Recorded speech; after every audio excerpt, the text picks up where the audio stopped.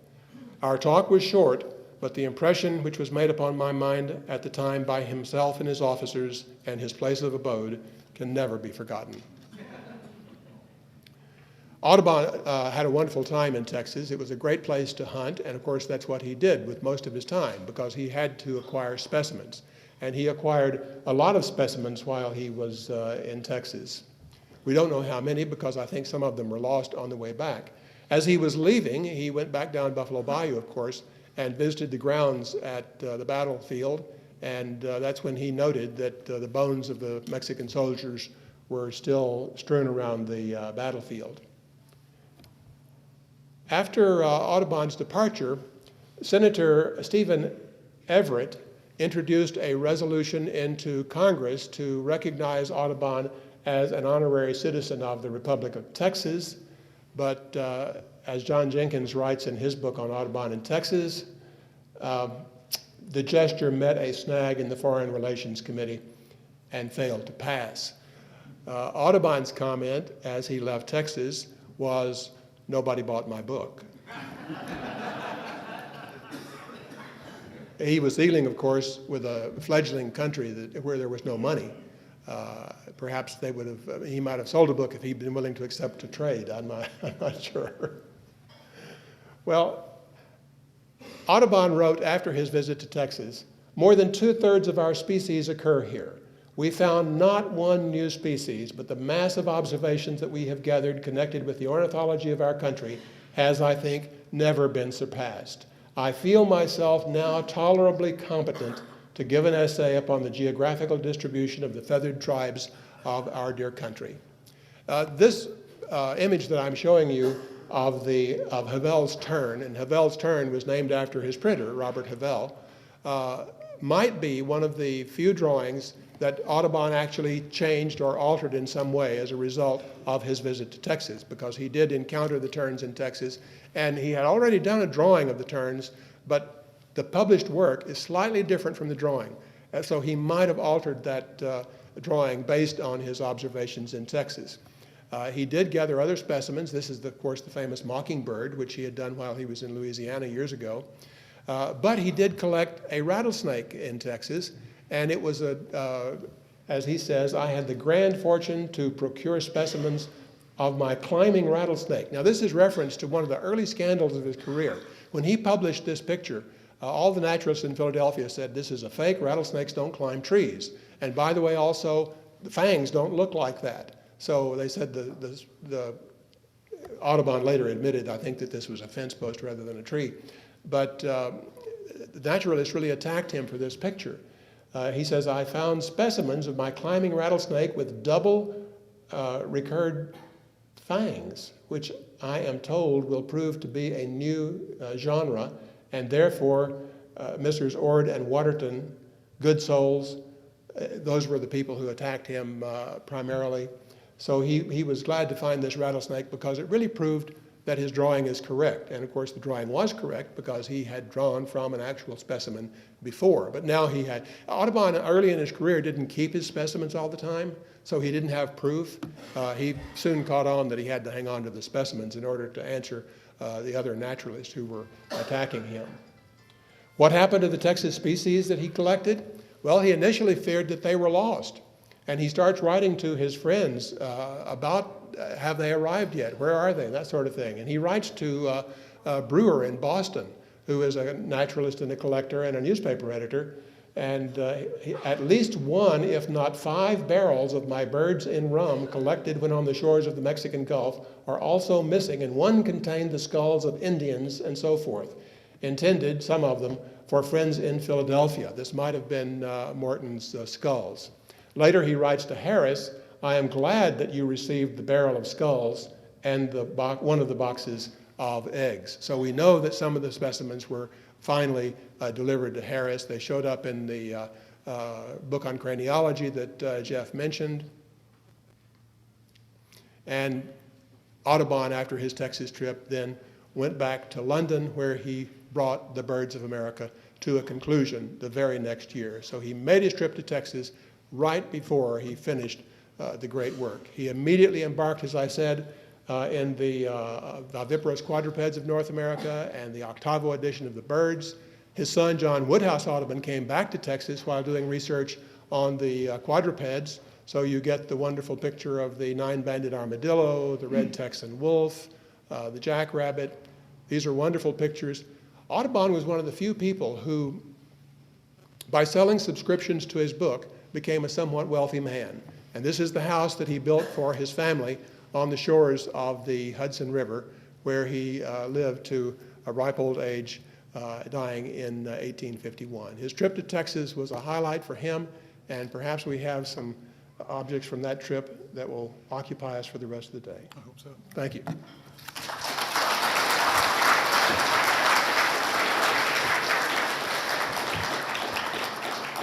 It's always our practice, as many of you know, to wait until the end of the day and bring all of our speakers up to see if you can bombard them with questions, all censored by me.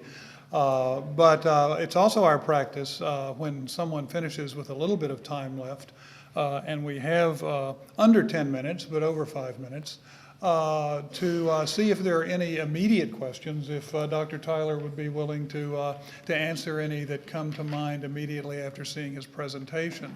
So there are bright lights in my eyes, so you'll have to sort of wave and scream and jump up and down. But if anyone has a question, yes, ma'am, go ahead with your question. Would you say a little more about the person who preceded Audubon in Texas, who had already documented a number of animals and birds, and what was his name? Jean-Louis Berlandier. He was a Swiss naturalist in the employ of the Mexican government. In 1828, Mier y Terran led an expedition into Texas. It was a boundary survey because they were surveying the boundary between the United States and Mexico, but it was also a naturalist history expedition. And of course, it was an expedition to assess the situation in Texas, because by 1828, there were some rumblings that some of the settlers in Texas might not be thoroughly happy with their situation. So it was a combination trip, and Berlandier was with Mier y Terran on part of that trip, and did the drawings, which are in the Smithsonian, at Harvard. I think they're at a museum in Europe, and the Indian drawings are at the Gilcrease Museum in Tulsa, Oklahoma. Ron, there's a 2-volume set, right, published by the TSHA of the Yes, Berlandier it's drawings? unfortunately called A Journey to Mexico, yes. But it's Berlandier's journal of his trip to Texas, which of course was Mexico at the time, and that's what he called it, so that's why it was titled that. But I think that didn't help our sales on the volume. Are those still in print at the TSHA? I think they're out of print. I think they're still in print, but I'm Still not in sure. print, I hope Yeah. so. Manuel Hinojosa. I read somewhere that Audubon went down the Rio Grande River, I guess right after Treaty Guadalupe, and went all the way to Zapata to study the Roadrunner. You know, the fact that he died in 1851, and you also mentioned his son. I'm just wondering if you know of an event that took place around that time, or going to down the river, Rio Grande River. No, Audubon didn't go past Houston, really. Okay. He came up the river, spent some time in Houston, hunted up and down the river, spent some time at Galveston, and then went back. We have time for the 2 more questions from the gentleman on each side. Yes, Roger? Is there any idea if there are manuscript field notes from Audubon on his visit, and if so, do they survive? And are they... No, that's an interesting story in itself. Audubon's granddaughter, Mariah, edited his journals, Baudelarizing them as she did it, and then destroying them. So the Texas Journal was destroyed. All we have, and the Texas Journal was sort of recompiled by Samuel Wood Geiser in his, I think, 1948 book on the Naturalists of Texas. And what he did is he pulled all of the text from the ornithological biography, from the octavo edition of the Birds of America. In other words, all of Audubon's published writings that he could find, he brought back together and then organized them in what appeared to be a chronological way. And that's as close as we have to Audubon's journal, other than what Mariah published herself in 1898.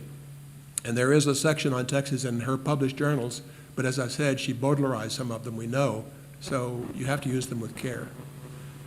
Yes, sir.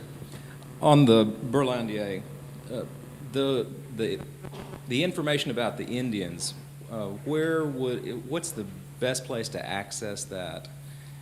They're at the Gilcrease Museum in Tulsa. Gilcrease? There's a book called Indians of Texas in 1830 that was published, late 60s, early 70s by John Ewers, and they're published in that book. I don't think they're all published, though. I'm not sure, because I showed you pictures of a couple of Mexican horsemen as well, and I'm not sure that all those got into Ewers' book because he was talking about the Indians. These are fabulous little watercolors, Texas in 1828 to 1830, and they're just not that well known. And part of the reason is they're in a bound book. So even if you want to exhibit them, you have to, open the book and exhibit them one at a time. Right. Dr. Siracusa, one last question, please. Good morning. My maiden name is Bachman, and I grew up in Cedar Rapids, Iowa, with Audubon books and prints, and was told that a relative of ours, John Bachman, who was a pastor in the Carolinas, had, as a friend, helped Audubon write some of his texts.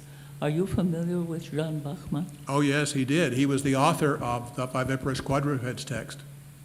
The book would have never gotten done without Dr. Bachman. Yeah. Thank you. They became lifelong friends. Audubon's two sons married two of Bachman's daughters, who unfortunately died fairly young of tuberculosis.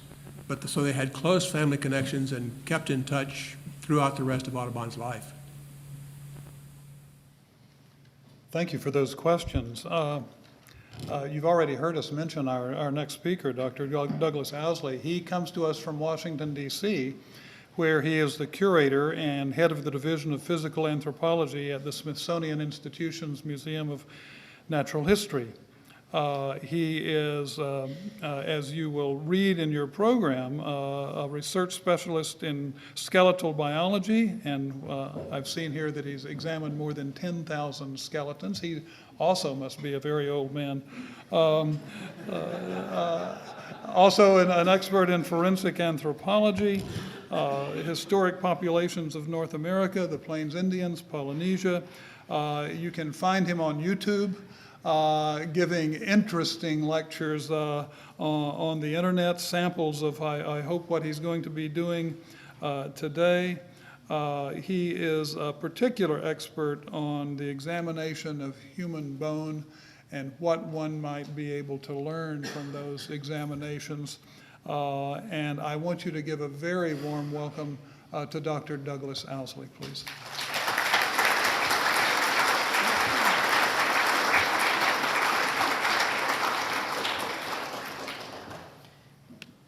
And if I can get it darker.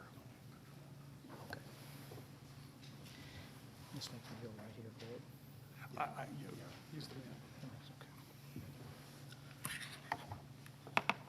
It's a great pleasure to talk to you this morning. This presentation is with two of my colleagues, Dr. Richard Jantz and Karin Brulheid, who is with the Smithsonian Institution. Dr. Jantz is at the University of Tennessee. This presentation presents baseline information on 6 crania from the San Jacinto battleground that are part of the University of Pennsylvania Museum of Archaeology and Anthropology Samuel George Morton Cranial Collection. The Friends of San Jacinto Battleground sponsored this presentation and this investigation, and I would like to give special thanks to Jan DeVault and Jeff Dunn. As practicing forensic anthropologists, our team works with law enforcement agencies and medical examiners on the identification of human skeletons. We work on human identification cases that either involve badly decomposed remains or skeletonized remains. Situations where you cannot look at the remains and say who that person is. So the primary objective of a forensic anthropologist in many cases is to assist in establishing positive identification and then also evaluating the evidence that helps determine the cause of death.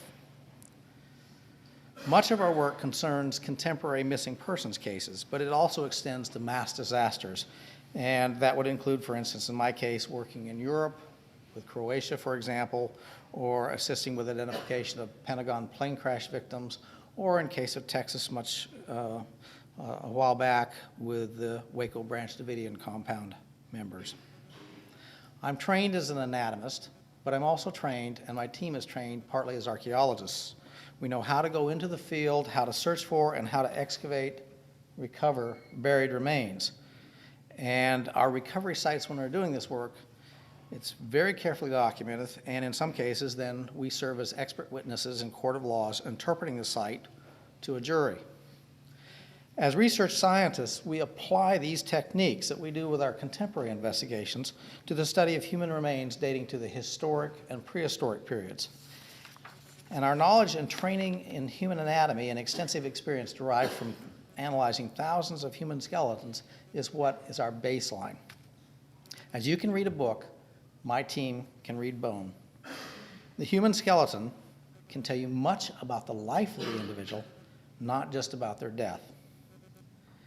Sometimes our historical research deals with the examination of the remains of soldiers, and in my case, because of where I'm located at the Smithsonian in a federal system, it's included examinations of soldiers dating to the Revolutionary War, the War of 1812, and also more extensively the Civil War. It has been both fascinating and a privilege to assist with the examination and identification of historic period military remains, including, in my case, the crew that went down with the Confederate submarine off of Charleston, the submarine, the H.L. Hunley in South Carolina, or the Union ironclad, the Monitor. And then also in terms of Texas, some of my very first exposure, your Confederate soldiers that were killed in the Battle of Glorieta Pass near Santa Fe, New Mexico. This past summer, my team examined men from the opposing force, Union soldiers that were killed during the Battle of Val Verde and buried at Fort Craig, New Mexico. Well, this presentation that I'm giving you today really has a surprising origin, a sort of a who would have thought it type issue. And that is the actual preservation of human remains from the San Jacinto battlefield. They have not been lost, but instead very carefully maintained as part of an early and irreplaceable anatomical collection that even today remains a valuable resource for scientific research. Samuel George Morton was a medical doctor and a member of the Philadelphia Academy of Natural Sciences, and he assembled this unique collection from 1832 until his death in 1851. Working with worldwide contacts, including anatomists, naturalists, military surgeons, and missionaries, he acquired crania from every occupied continent. This renowned collection that at his death numbered 867 was a collection that was carefully labeled, and it, in this country, predates any other anatomical collection that we know of and work with today. Dr. Morton's archival records and catalog, published in 1849, provide information about the recovery context, the identity, and the original collector. And he assigned, as the specimens came in, he assigned consecutive catalog numbers to each cranium recorded on the bone in durable India ink. The 5 San Jacinto crania collected by John James Audubon in the spring of 1837 are numbered 555 to 558 and also number 690. And they are identified, as you will see, by printed labels attached to the frontal bone that state Mexican soldier slain at San Jacinto. 4 of these crania have another label that were affixed by Morton to the side of the cranium. And these labels, in conjunction with Morton's 1849 catalog, provide information on the location of recovery, his estimate as to the man's age at death, information about ancestry, unusual pathology, and the name of the collector. The 5th one that Dr. Morton included in his collection is numbered 689, and it is labeled a little differently. It says Mexican, both in ink and in the tag that he affixed to the frontal bone, And it has, as you will see, an inscribed chain of custody that is written across the right side of the cranium that says Charles A. Pearson to Dr. James Cook and Dr. Cook to Samuel Morton. Dr. Morton's concern with documentation makes this collection a valuable resource for scientific research today for individuals that are concerned with population variation and then how it's changed from, say, the 1830s and that time period to the present day, something that we would refer to as looking at secular change in cranial morphology.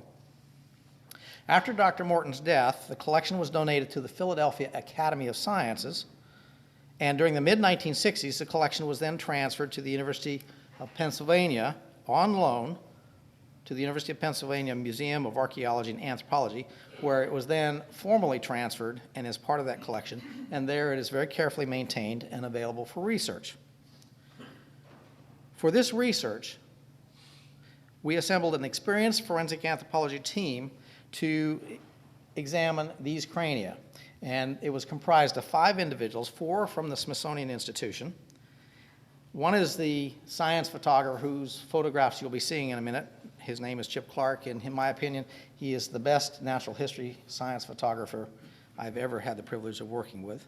2 of them are my research assistants, and then the third, the final individual is from the University of Tennessee. He is Professor Emeritus Dr. Richard Jantz, who is my dissertation advisor from over 30 years ago, and he specializes in quantitative morphometric variation in craniofacial morphology among human populations. Now, I'll explain a little bit about what that means, but I would also say at the UPenn Museum collection, we were graciously received, and our work was given special assistance, particularly by Dr. Janet Monge, who is a keeper of the museum's physical anthropology collection. As we do this is a baseline forensic analysis, so we're going to examine the remains, first doing an inventory so we know exactly what is preserved, examine the individual for determining age, sex, any descriptions of pathology we will make, noting pathology that occurred, injuries that occurred prior to the battle, as well as information as to cause of death. We are examining the remains for any type of dental pathology as well. As a military series, one of the things that I expected was that these men would be mostly young adults. The ages assigned by Dr. Morton presents an older profile. Dr. Morton, in the 1830s and 40s, assigned ages that 2 of them, he said, were about 30 years of age, 3 were 40 years of age, and 1 was 50. Now, standards for determining age have improved a great deal, and I would have to say that Dr. Morton's estimates are too high, as you'll see for some of these men. But this series is not comprised of teenagers. Now, Dr. Jantz is a specialist in quantitative genetics and quantitative morphology, studies of quantitative morphology. And with this, what he did was take each cranium and digitize it. And that means that he has a type of instrument that he can go to very specific landmarks on the cranium and make measurement determinations that determine the X, Y, Z coordinates. So he's describing the skull 3-dimensionally in its shape. And what we have through collections like Dr. Morton's, but others that have been built in the succeeding decades, reference population data. And included in that, from our work in forensics, we would have, for example, Mexican Americans. We would also have, as comparison, a number of European groups that will figure into these analyses, as well as American whites, contemporary American whites, as well as 19th century American whites. And we would also include several Native American tribes, including Guatemalans, Mayans, the Chumash from Southern California, and the Zuni as a southwestern group from New Mexico. Now, as a whole, when Dr. Jantz takes these measurements, he can then ask the question to what population sample is this particular cranium most like? And we do this all the time in terms of forensic anthropology, and we can do this type of identification and have these very complete reference samples to compare to. And in this case, the cranial morphology, the craniofacial morphology, what they look like metrically of the San Jacinto series is fairly homogeneous with the exception of one cranium, the one that I will start with first, which is number 690. And this individual, unlike the others, appears to be of unmixed European ancestry. He does not show features that you see in In the other individuals, the other 5 from this series, his closest comparison groups are those that represent old world Europeans. He's not, as we would say, what an American white looks like either. He classifies with Europeans. The remaining 5 individuals show features consistent with an admixed European Native American origin, as we see in many Hispanics, many Mexicans. As part of our examination, we also document bone preservation, and in my field, this is recognized as making a taphonomic assessment, which considers the postmortem processes that can alter bones. Now, this series is homogeneous in its preservation, and it was collected after soft tissue decomposition had occurred. The crania are in exceptionally good condition, and with only minor exception, are free of desiccated tissue. They show no indication of sun bleaching or exfoliation of the outer table, and this indicates that they were not exposed to weathering for an extended period of time. None of these crania show modifications caused by animal scavenging. And as forensic scientists, we see this a lot in our police work. We see frequently, for instance, in my case, damage caused by rodents, and can recognize different types of rodents, what a rat does, for example, or carnivores such as dogs and coyotes. And I do a lot of West Virginia cases, and I see the types of destruction that can be caused by bears, and I see this fairly routinely. Now, the bones that I'll be showing you do not show this type of damage, but it's interesting to me that historic accounts of the battleground report that cows chewed up nearly all of the human bones that were exposed. Now, this is very interesting because I don't usually see this in my forensic work, but it is documented, it's well documented, that cattle will eat bone. And it's a condition that is referred to as osteophagic behavior. And they've done controlled dietary studies, and they link this, in the case of cattle, to an appetite for phosphate caused by a phosphorus deficiency. And in the case of cows, bone is the most common source of phosphorus that a cow is likely to encounter. Now, I have had a great interest in Texas history, and I've had opportunities to work on Texans in the past. And so when I'm involved in this, as you will see, I began focusing, because I'm very concerned with bone pathology and cause of death, that sort of thing.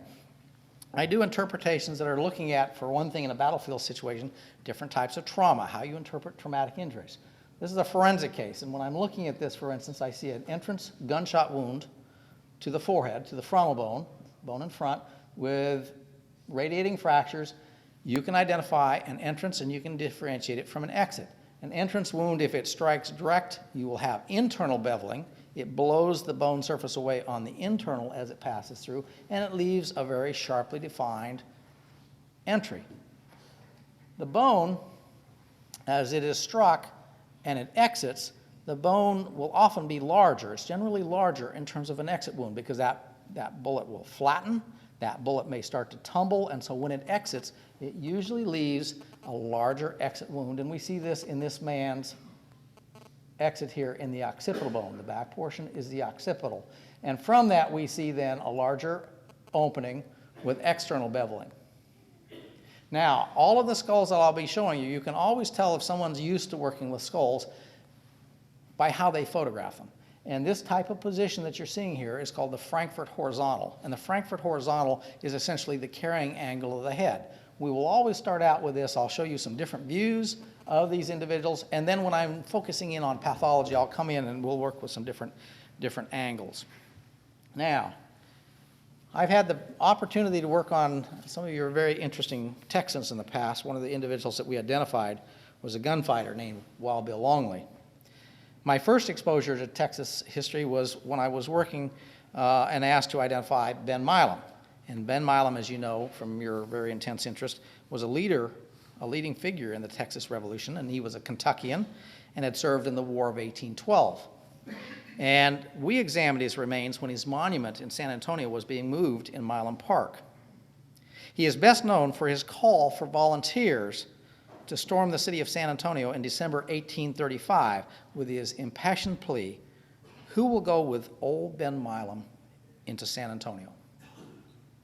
Now, in that process, he was shot in the head, and he was killed instantly. And as we look at his cranium, we're seeing the left parietal, so the left side of the head, left parietal here, and you're seeing a classic exit wound with the external bevel as it goes in. The frontal portion was not preserved. The bullet struck him somewhere in the forehead area and then exited the top left side of his head. Now, he was 47 years of age at the time he was killed. As we do examinations, one of the things that we will look at is all aspects of the bone, and if we look at Mr. Milam's dentition, for instance, one of the first things that I'm drawn to is the fact that he liked his pipe, and you've got a well-defined, in the lower jaw, the mandible, a well-defined pipe facet here, where the pipe stem, clay pipe stem, is harder than the tooth surface, and through working with it and chomping on it, it will form a naturally formed circular groove. He referred to himself as Old Ben Milam, and I can see, even though 47 years of age, I can see evidence as to why he perhaps at times felt like that. For one thing, as with your Texans, they would be accomplished horsemen, and if we see someone growing up on a horse, we can pick it up in the bones. Different muscle attachments are exaggerated, the spine suffers badly, and one of the things that we frequently see in horsemen, for instance, are herniated discs and collapse. This is the vertebral end plate here, and you can see these herniations of the schmorals, called schmorals depressions, where the vertebra is from the force is compressing. So he has moderate arthritic changes in the spinal column. He has wedging of his vertebra. He has these types of herniations. And when I look at his knees, for instance, one of the things that you can see is he had some serious knee problems in the sense that this is his femur. So we're looking at the femur and the joining tibia, and all of these are going to be arthritic changes. All of these are arthritic changes. He would be, now 47, too young, but had he survived and gone on and was alive today, he would be a good candidate for a knee replacement.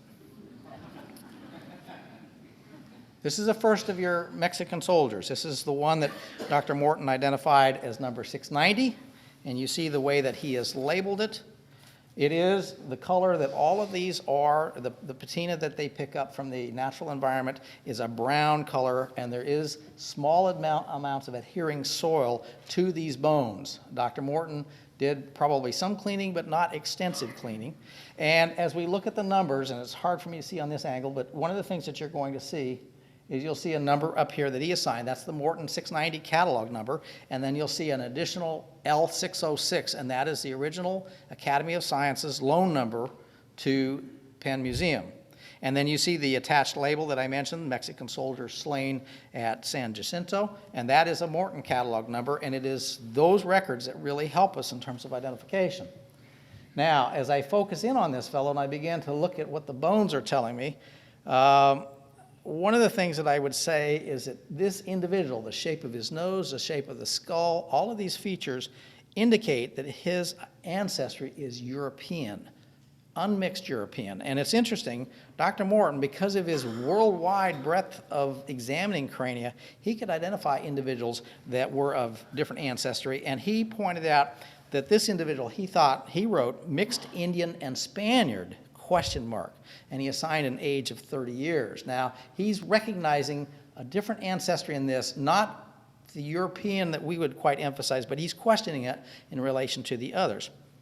This male, in terms of his craniofacial morphology and his genetic features, is European. His age is younger. It's 20 to 24 years of age. One of the things that you'll see is that there are a number of teeth that are missing in this individual. Now, one of the things about teeth, and I'll be showing you the cranium and the maxillary dentition, is that you tend to have, in a collection that is out in the field, postmortem loss, and it tends to be fairly extensive, particularly of the front teeth. The incisors, the canines, and premolars are single-rooted teeth, and so with decomposition, they tend to fall out. The anterior teeth tend to fall out fairly easily, whereas you will be more often seeing molars, and molars that are upper jaw molars have 3 roots, and it tends to lock them in fairly securely. It may not be totally visible to you, but what I'm focusing on in this photograph is his nasal conchae. They are part of the ethmoid bone. They're scroll-like bones inside, and in this particular individual, inside the nasal chamber, by normal standards, this man's nasal conchae shows signs of chronic inflammation due to allergies. This fellow, when he was here, he was suffering at times from a runny nose. And here are the teeth, so I'm talking about loss of anterior teeth. That's very common. And a left side view of the cranium. An additional label that was put on this by Morton. Now I'm going to focus in on this area right here. And this is a partially healed, tear-shaped, bladed injury along the temporal line. So the temporal line that you're seeing, and it's approximately, it measures 13 millimeters in length in a front to back, anterior, posterior type of view, and it has a maximum width of about 5 millimeters. And this is a strike from a weapon in which the outer table, the outer bone surface was pressed inward, and it actually penetrated through the outer table, the intercancellous bone, the diplo, and into the inner table, such that when you look at it, when you put a light inside, for instance, you can see through, and the line of penetration measures approximately 7 millimeters in length. So this is an injury that is partially healed. This is not something by the degree of healing that would have occurred, say, at the Alamo. This is longer healing, but it is a blade that struck him here. I don't know exactly what to put forward, whether you're talking a saber tip, a bayonet, but it's something that struck him right here and caused a serious injury, but he was surviving. Shows also then two conditions. That's an antemortem injury. Shows two conditions that we think are perimortem injuries. The left lower frontal bone, which I'm zeroing in on right here, this is the left forehead in this area, has a very small perforation with a depressed margin that opens into the frontal sinus. You can see in there, and the discoloration. One of the things that we can tell is recent breaks from old breaks, and it is the discoloration of this inwardly depressed margin that indicates that it's an old, meaning going back to the time of Audubon and before that, old perimortem at the time of death type of injury. And this is a very small impact area. It measures 5 millimeters by 4 millimeters. He also has a traumatic blow to the alveolar region, to the mouth area. And when we look at his maxillae, the upper jaw, he has perimortem fracturing of these teeth. There are, when you study them closely, you see that the sockets are damaged. You'll see that there are radiating fractures. There is missing bone. And all of this type of damage that has occurred in this area here is something that we would, in the overall combined appearance of these fractures, think that these teeth had some help in coming loose in the fact that there was a blow that occurred at the time of death to this man. And we're looking closely here at this damage that occurs right in here. This is all loss, extra loss of bone, and it's old fracture, old stained fracture edges. This is the second man. This is the one that was identified as 555. Now this cranium is in good condition. It has sandy sediment in the ear holes, the external auditory meatus, and in some of the foramina, some of the different perforations in the skull. And it has a little bit of loss, post-mortem loss, of the tips of the nasal bones. Dr. Morton assigned an age of 40 years to this individual, and we would say that by current standards, he's actually fairly close, that he's about 35 to 42 years of age. There are only a few teeth that are present in the cranium, and part of that is antemortem loss that has occurred earlier in life. He's lost a tooth here. This tooth here, an incisor, had come out. The right maxillary first incisor was lost during life, and its socket was in the process of remodeling at the time of death. He's also lost a left first premolar, and he has some teeth that show periapical abscesses, meaning he has had, due to a cavity, a broach of the pulp chamber, and it has led to a cavity. So he has some abscesses. He has two teeth that were lost antemortem, and it was remodeling, and he has two abscesses. He also has moderate periodontal disease, periodontal bone infection. Now, in terms of his cranium, there's no definite perimortem trauma that's noted on the cranium, with the exception that I think he also has a blow to the mouth, a good possibility that he had a blow to the mouth that caused fracturing of this anterior maxillary alveolus. When we look at the right side of the head, we see Dr. Morton's label, and with that label, he has clear evidence of antemortem trauma. He has 3 perforations, one right here that measures about 6.5 millimeters across in diameter. They're beveled margins. one right here, and a depression right here. So there are 3 different defects. When we would analyze something like this, one of the things that we would do is, and courtesy of the Penn Museum, is we would look at their radiographic images. Now, they have CT images of this cranium, and that's in part what's used in doing the stereolithographic reproductions for the facial reconstruction that's in progress. But one of the things that down the road is we need to get good plain film x-rays to just look for the presence of embedded metallic particles that could be associated with that. Dr. Morton's impression was that these were healed impressions and perforations caused by shot, and I think this is a very valid interpretation. They represent relatively low impact damage, as could have been caused by buckshot or as fired from a shotgun or some type of buck and ball load, but they struck in a cluster of which there were at least 3 pellets, and the lack of penetration suggests low velocity, and probably that may be in part due to the distance from the firing weapon. And these fractures have remodeled. This man survived this. So this, again, does not go back to the Alamo. It goes to an incident much earlier than that. These are not young men that this was their first time in battle. Show you some close-ups of these beveled wounds.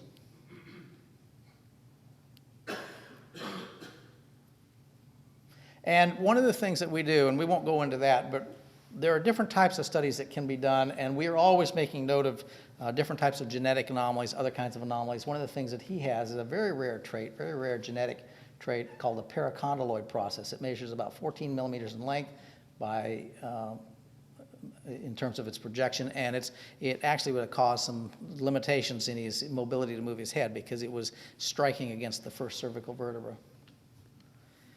This individual here is number 556. 556 is a man that is about 30 to 34 years of age. He has a little bit of desiccated tissue that is adhering to this cranium, including also, and it bears back to the one earlier reference, he has some loose brain tissue that is still present inside the cranial vault. He has very complicated suture patterns and the types of features that when we look at his cranium, it's very different from the very first one I started. The wider facial width, the shape of the orbits, the flaring of the zygomatics, all of these other individuals are showing a mixed ancestry that would include some Native American and some European ancestry. His teeth, no trauma to the midface, but the postmortem loss that we've talked about in terms of the teeth. Lateral view.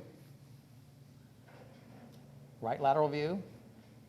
One of the things that we can do is we can identify in a cranium, as with other bones, we can determine the sex of the individual.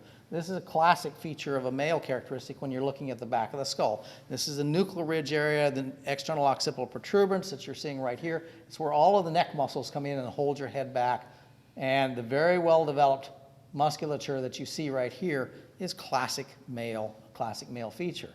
There are 2 individuals in this series that, because it's a very early collection, sometimes there can be these India ink labels can fade, make it hard to read, and there are 2 other individuals when we went up there that we needed to look at to make sure that they were in or out of this collection, and we took them out. You can use different alternate light sources and things like that to read faded labels, and from that, both of those individuals were females, and so one of the things that we would do is we would pick that up initially. Not that you couldn't have a female there, but by looking at the taphonomy, the preservation, those features, we would remove them from the collection. The one that is listed in Dr. Morton's collection, one of the things it talks about is a deformity of the cranial vault, and that's an intentional type of cranial deformation, a cradle boarding in a female, but the preservation coming from a burial site, totally different preservation, totally different craniofacial morphology.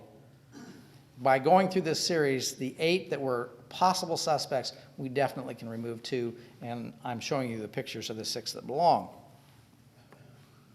This is the individual that Amanda Danning is doing a reconstruction of. He is another battle-hardened soldier in the sense that he has sustained a crushing blow from a single impact to the mid-face, and it is approximately 60 millimeters from here, mid-orbit to mid-orbit across this way here, down to, you can see a crease midway through the nose These are called the frontal processes of the maxilla. So this area right here was severely impacted by a blow that is healed, but would have caused, as she does this reconstruction, you're going to see that the face is scooped out in this area, and it fractured both of the nasals. You're seeing both nasal bones approximately half there. They never healed again, and so in the decomposition process, these crushed in nasals would have fallen off easily just with decomposition. So a very serious blow. It would have distorted this left eye orbit, and it's a well-healed impact blow to the side of the to the nose, deforming what the nose would have looked like, pushing the nose in, pushing the nose over, deforming the ethmoid bones inside. Would have knocked the stuffing out of him when it happened. This is number 557. 557 is the cranium of a male aged 30 to 34 years of age. Features on him that are very distinctive. He has some severe dental pathology, as you see in this carious lesion right here. A number of teeth that are missing. Right lateral view, left lateral view, focusing in on an exit wound in the superior left parietal of the cranium. As we look at the base of the skull, this individual has a gunshot wound that is present in the left, we would say the left nuchal region of the occipital bone, and the projectile entered posteriorly and slightly superior. So we're looking right here. This is the left side of the cranium, so it's very deep. This is the foramen magnum where the spinal cord goes through. It's very deep in the neck musculature. It's coming through the neck and is going to travel superiorly and anteriorly, exiting out right at the coronal suture that you see here in the anterior left parietal. The entrance wound is very circular. This is not a deformed bullet. One of the things I asked and received a great deal of very helpful assistance in interpreting this from some of your weapons experts. And one of the things that we've discussed is the fact that this circular perforation, it's not, we considered, could it be a ricochet? That is not a deformed bullet. It is 9 millimeters across. The bullet making that penetration is low velocity. It's fairly close range, but it's got enough force that it's a through and through, goes completely through the cranium, and it produces fairly fine radiating fractures. There are 3 small, you can't maybe see them so easily, but 3 fine radiating fractures that emanate from that, hairline cracks that emanate from that opening. The actual projectile itself traveled upward and anteriorly and exited through the left superior parietal at coronal suture, and it has the external beveling that is classic in a gunshot wound. This is going to be produced by a projectile that is a very small bullet, and this is part of the discussion that they helped me with. We talked about the types of loads that could cause this because it's an unusual position. I've seen it many times before, but it's an unusual position where this individual is either going to be higher than the person that's shooting up and catching him in the base of the neck and traveling up, or he's going to be down, kneeling, or down on the ground when he sustained this wound.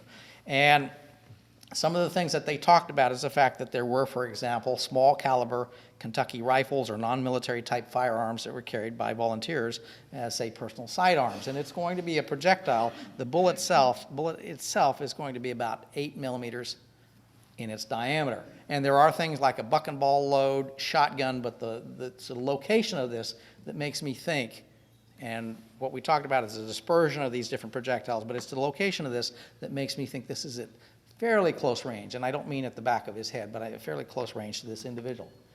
And here you're seeing then the pathway of this particular bullet. Another thing that this individual had sustained earlier is he has been in an altercation that led to a bladed weapon injury to his face. And what you're seeing is a slice. This is the right lateral. Here's his right orbit here, his nasal bones, and you're seeing a right lateral strike that comes in, cuts into the nasal bones right in front of the forehead, cuts into the nasals, goes down about 2.5 millimeters. It is a cut, an edge cut that extends all the way across in front of the right lower frontal orbit, and it is approximately about 50 millimeters in length in terms of that slice. So in terms of thinking about reconstructions, for instance, if you were to do a reconstruction of this individual, one of the things that you'd have is a well-healed, this is well before the battle or any of the battles that you're dealing with in terms of Texas Texas independence, but he would have a well-heeled long gash across his face, his mid-face. Number 558 is a male that is 27 to 34 years of age. And when we look at his features, he, like the other 5, have Native American and European admixture features. All of his maxillary teeth were lost post-mortem. You see in the teeth that are, the sockets that are present, that he had no abscesses. And he has a large projectile entrance, a gunshot wound, to the sphenoid lower frontal. This is the left lower frontal and sphenoid region. And this particular fracture, it's a roughly circular opening. It has a top to bottom superior inferior measurement of approximately 23 millimeters and an approximate width of 17 millimeters from front to back, from anterior to posterior. And when you look at different angles, so you're seeing it defined right here. When you're looking at it close, it's right here. It is going to cause a blowout avulsion fracturing of the left orbit as it causes this fragment of bone to detach and go into the socket. And now you're seeing that it's a through and through in the sense that the projectile goes in through the entrance and exits out the back of the cranium, leaving a much larger opening in the posterior right vault, right at a landmark that we would define as asterion. The projectile traveled posteriorly from left to right. It's going left to right and down, exiting at asterion, and it causes somewhat irregular fracturing as it exits in the posterior mastoid region. And it also has then, as you look at different sides of the vault, for instance, on the left side from the entrance, it has a primary radiating fracture that goes along the base of the cranium that's about 83 millimeters in length. This large opening that we're seeing here, about 25 millimeters in diameter, has the pronounced external beveling that we would say is a classic exit. And the size of the projectile is consistent with a large caliber ball, but certainly low velocity impact in terms of what I see in terms of today's weapons. So you're seeing the pathway of this particular gunshot projectile. The last individual in this series is number 689. This male is 24 to 28 years of age, and he's represented by a very complete cranium. He is labeled a little bit different in the sense that he is labeled Mexican, and also in printing that maybe you can see there. And the left parietal bones are labeled Mexican skull from the battleground of San Jacinto, and this is the one that is presented to Dr. James Cook by Charles Pearson and presented to Dr. Morton by James Cook. It is through Jeff Dunn's research that we have information as to who these different individuals are. One of the things that you'll see in the cranium, this is looking at most of the teeth being lost, is you'll see small perforations in some of the Morton crania, and that is because they were, in the 1850s, he had them mounted in a way that would lead to small little perforations in the side of the cranium, part of his mounting process. They're small drill holes that are former mounting perforations. The dentition is represented by the first maxillary molars. His third molars, he in terms of his genetic development, does not have those. Here is the inscribed description on the right side of the head. It is from a different collector than Audubon. The posterior portion of the cranium has 2 sharp bladed injuries. These are made by different, as far as I can tell, different weapons, both bladed weapons. One strike was an upward directed oblique impact that cut and removed an oval-shaped slice of the outer table. So when I look at bone, this is outer table, then underneath that is going to be the cancellous bone called the diplo, and then there is the inner table. This slices deeply into this bone, into the bone surface for a depth of approximately 4.5 millimeters, but it did not slice through the inner table. So in theory, it's not really hitting into the brain. And this particular weapon measures about 52 millimeters across this way by 21 millimeters here. It's catching it in an oblique impact, and that's very different from this one right here. The second is showing a close-up of this.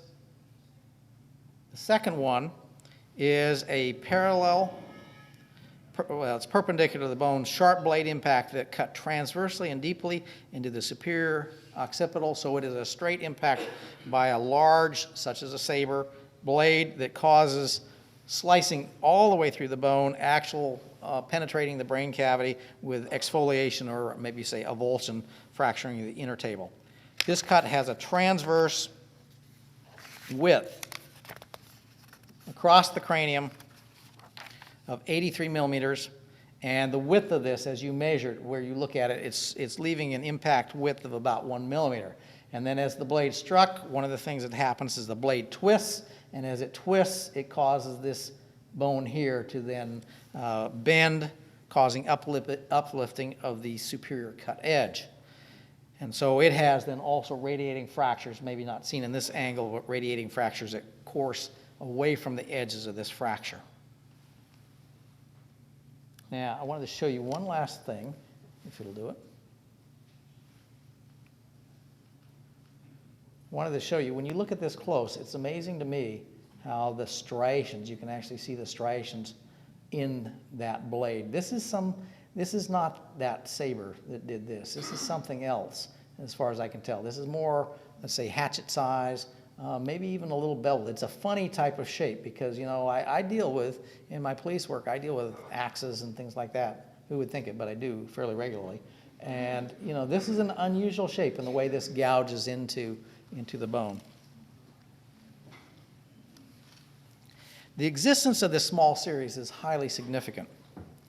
It informs us of the lives and deaths of these men, taking us in a more direct and intimate way into a view of a few of the men who served in the Mexican army under General Santa Anna and who died at the Battle of San Jacinto. There's much more that can be learned from them. And I would point out that while we went to examine these per your special interest, working with the Morton collection, we were actually there studying other crania that came from other locations as well. Audubon was featured. Mr. Audubon was also collecting human crania in the upper Missouri region, and he sent back a number of skulls. And I tend to focus a lot on my studies, being from Wyoming, on Plains Indians, and so they added tremendously to our research there. Today, the Morton collection continues to be an important resource for research into human anatomy, paleopathology, and studying secular change and quantitative variation among world populations. The questions and methods certainly have changed dramatically, and they will continue to evolve, contributing toward the resolution of questions that in Dr. Morton's day were not even conceived of. And in the same sense, the questions that I ask from the bones, the way I'm trained to look at bones is so different from the way I was trained some 30 years ago. And so this is a very special collection that I'm privileged to be able to provide a first look at them, but I would assure you that there's much more that can be learned in terms of evaluating the pathology, reconstructions, as far as facial reconstructions, different types of chemical analyses that can tell you much more about who they are as men and what the Texas experience was like in the 1830s. Thank you.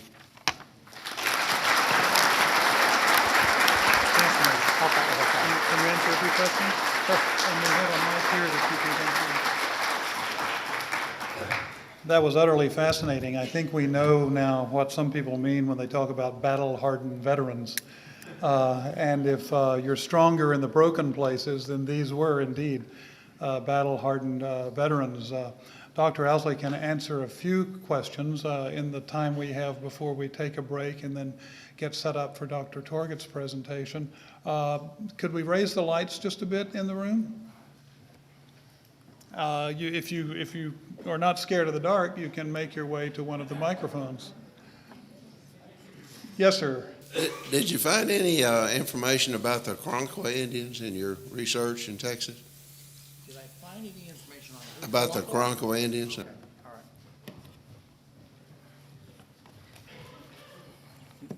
His question is about the Karankawa Indians, and I have worked in a number of museums in Texas and have conducted a number of studies on their historic and prehistoric collections. There is a mission that was excavated a number of years ago that was involved. It was the Archaeological Research Laboratory at the University of Texas at San Antonio. And that mission was serving some Karankawa Indians.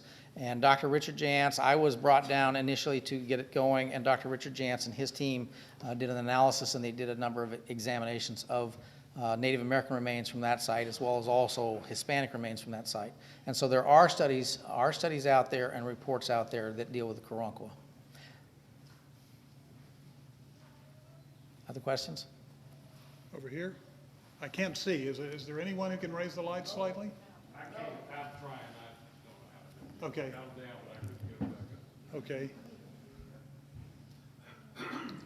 Don't be shy. One of the things that I'd like, if any of you are up in Washington, D.C., I'd like to call attention is we've been analyzing a whole series of 17th century remains that come from sites like Jamestown and historic St. Mary City. And we've been following this whole process of becoming American. You're following this process of becoming Texan, but becoming American from Europe and Africa at sites like Jamestown and looking at the 1600s, 1700s, 1800s. And the types of studies that we're engaged in are just absolutely fascinating. When we give remains the Cadillac treatment of analyses, for instance, we're testing their isotopes, for instance. We're looking at, and that allows us to derive dietary information. It allows us to figure out where they come from as individuals. I'd like you to come up and see in Washington our exhibition on this study, and it'll tell you a little bit more about what we can learn from bones. It's entitled Written in Bone Forensic Files of the 17th Century Chesapeake, and that exhibit is at the Natural History Museum for the next 3 years. Yes, Dr. sir. Elsley, I'd like to ask you a question. Yes. And that is the number of wounds that you found, old wounds, in these soldiers? It seems that you had almost unanimous experience with previous battles among these men with fairly serious head wounds. Is that unusual or usual in the kinds of soldiers from other wars of the 19th century that you've looked at? Okay, his question is regarding cranial trauma. For one thing, when you're talking about a presentation, if you were going to identify, just say to me, you've got 6 crania, no lower jaw, just crania. Skull is a cranium and mandible, crania only. Are you going to be able to talk for 15 minutes? Well, of course, we can always fill up time. But this series has more trauma than what I'm used to seeing, absolutely, without a doubt. I have analyzed many Civil War soldiers, probably on the order of 200 plus.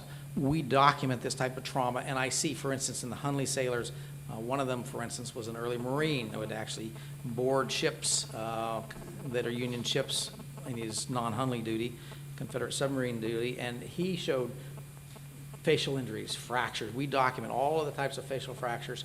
I'm looking for it. We document it carefully. We don't miss it, and we don't see near the extent of trauma that these men show. Not all of them have what I would say is ante-mortem trauma, but many of them do, and they are very, they obviously, these guys are tough as nails, and they obviously could survive it because they were functioning, but these are major blows. One was the impact with a blade here, the crushing blow to the face. The other is going to be some sort of shotgun blast to the side of the head. That's a higher frequency than what I ever see. My question goes to a similar point, and that is these are occurring over time. Is there a way that we can tell about how long a period of time we're looking at in the healing of these injuries that you've got? Okay, question is asking about healing. One of the fabulous collections out there that we've studied is the National Museum of Health and Medicine's Army Medical Museum collection. If you put it in historic perspective, at the time of the Civil War, so you guys are decades earlier, but at the time of the Civil War, the military surgeons and doctors that were working at that time did not have a good handle on how to best treat the men that were wounded in combat. And the Surgeon General, a new position, the Surgeon General sent out orders to his surgeons in the field to send in documented specimens. And these are documented in a way that says this is the cranium of Private so-and-so, he was shot at Antietam, and he survived this many days. And they very carefully document, some better, some worse, but very carefully document the treatment that these men would receive. In the same sense, they were trying to see what kinds of damage, different types of shot, canister shot, I mean, they have everything in there from buck and ball type loads, lots of shotgun type loads, canister shot, that type of thing. And some of these men are where they're just sending the amputation in, or they're sending the cranium in because they want a better study. The surgeons of the time wanted to study and see how to best deal with these, and by looking at the treatment records, they could then rule out certain options as working or not working. That collection is a carefully preserved collection, and it provides a lot of comparative data for my historic studies, including my Civil War research. Well, one of the things about that series, to answer his question, is you will have then the known date that this particular soldier was wounded, how they treated it, and when that soldier died, because they do die to get in that collection, and they preserve that. So you can see injuries, that are the day and you're dead, 2 days, 10 days, all the way up to lasting, surviving for years. And you can see changes as the bone remodels. Bone will remodel. If it doesn't kill you, your bone will try and respond to that. It's very dynamic. At about 10 days, you can look at visible changes where the bone is trying to destroy the damaged bone, the bone that has lost its blood supply and is dying. So you get these little osteoclasts, bone cells, that are destroying that. You can begin to see that lytic destructive process coming into play. You can begin to see by 10 to 14 days, you can see visible new bone called woven bone or subperiosteal bone apposition laying down. Now, this collection, I'm going a little long here, but I'll finish it up. This collection is unbelievable in the sense that with these known dates, one of the things that we've been working with is shot fractures to the pelvis and the femur that incapacitate the man, and the man then is sick to varying degrees, deadly sick to varying degrees, and they document their care, and ultimately they die, and then they will retrieve, for instance, that thigh bone. We have been working with the Washington Hospital Center with a grant that allows us to DEXA scan. Now, most of you that are women that are, say, 45 and 50 years, you're going to be DEXA scanned in your life, and it's looking at bone density. We're DEXA scanning these Civil War soldiers as we are with our colonial soldiers, as we are with a modern reference series, and we're looking at bone density over the last 400 years in North America, and it in part has to do with how healthy our bone is in terms of our activity patterns. But that study with the Civil War soldiers, where you know exactly how long that soldier's been on his back, allows us to monitor the loss of bone density as it occurs from inactivity. And it is a study that is in parallel with your modern day soldiers in places like Iraq that sustain similar types of injuries. So these studies of historic and modern go back and forth. Now, to get back to really his straightforward question is the injuries that these men show do not show, with one exception, any active remodeling. The blow to the face, that is not something that is weeks or months old. That is extremely well healed. That would be, and I'd hate to say how many years, but that's at least a year plus in duration. The one that is the puncture to the side of the head, that is still actively remodeling. That is older, because it is remodeled. That is older than, say, the Alamo. It's not something that occurred there, but it is a puncture because the inner bone surface has not closed off. It is still changing. So most of these injuries are older than anything that you're dealing with in the Texas Revolution. To find out where these blows come from, this shot to the head, that is really remodeled. You've got to take these men back to their service in Mexico or other things that they were engaged in. It's a pretty hard life in terms of the impact. If we can have a very quick question and answer, we have time for the one more. I have a question. We know that the Mexican army came from across the republic to arrive into our republic for the war. Is there any way to tell about the regions of origins for these skulls, geographic regions? There's not a lot. With regard to our colonials, yes, we can do that to some degree. Colonial in my area, in the Chesapeake, we can pick out English and African. We can identify origins coming at it that way. In terms of the Mexicans, there's not a lot of this type of isotope data that has been collected. There is one paper that I've heard that dealt with a little bit of Mexican isotope data, a very little bit from soldiers, Mexican soldiers that were killed at Goliad, and they did a very limited testing. There's not a lot of that kind of isotope study. I don't know if you can yet. The reference series is out there that you could begin to take them back to specific regions in Mexico. you know, everything has kind of its time in the sense that these, as I started out, these skulls, these crania have not been lost, but if you'd asked us to analyze them 10 years ago or 15 years ago, we wouldn't have had the comparative depth to even do the kinds of things that we can now. And so I would say that that's probably a pretty tough challenge to see if you could take them back to specific states in Mexico. But the identifications that we do today, you could not have done 10 years ago. Those crania have been preserved for a reason so that you could ultimately, you know, that's their legacy. You can learn something about men for which there is no written record. So, thank you. Thank you.